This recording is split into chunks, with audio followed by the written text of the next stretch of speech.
What would happen if there was a full-scale nuclear war between Russia and the United States? Based on non-classified data, the aftermath might go something like this.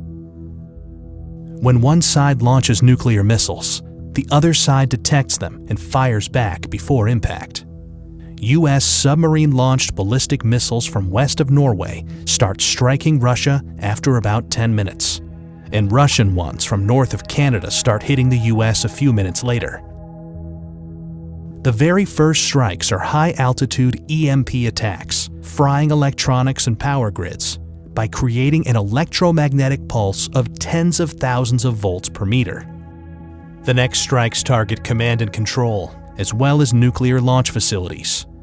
Land-based intercontinental ballistic missiles take about half an hour to arrive. Major cities are targeted, both because they contain military facilities and to stymie the enemy's post-war recovery. Some cruise missiles take hours to reach their target.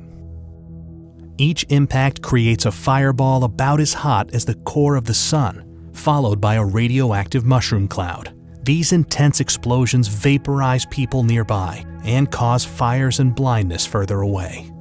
The fireball expansion then causes a blast wave that damages buildings, crushing nearby ones. The United Kingdom and France have nuclear capabilities and are obliged by NATO's Article 5 to defend the US. So Russia hits them too. Firestorms engulf many cities, where storm-level winds fan the flames, igniting anything that can burn, melting glass and some metals, and turning asphalt into flammable hot liquid. But the explosions, the electromagnetic pulse, and the radioactivity aren't the worst part. Nuclear winter is, caused by the black carbon smoke from the nuclear firestorms. The Hiroshima atomic bomb caused such a firestorm, but today's hydrogen bombs are much more powerful. A large city like Moscow, with almost 50 times more people, can create much more smoke. And a firestorm sends plumes of black smoke up into the stratosphere, far above any rain clouds that would otherwise wash out the smoke. This black smoke gets heated by sunlight, lofting it like a hot air balloon for up to a decade. High-altitude jet streams are so fast that it takes only a few days for the smoke to spread across much of the northern hemisphere.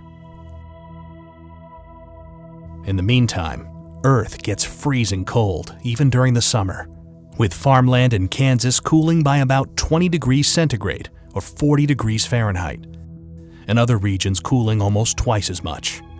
A recent scientific paper estimates that over 5 billion people could starve to death, including around 99% of those in the United States, Europe, Russia, and China. We obviously don't know how many people will survive a nuclear war. But if it's even remotely as bad as scientists think, then it has no winners, merely losers. It's easy to feel powerless, but the good news is that there is something you can do to help.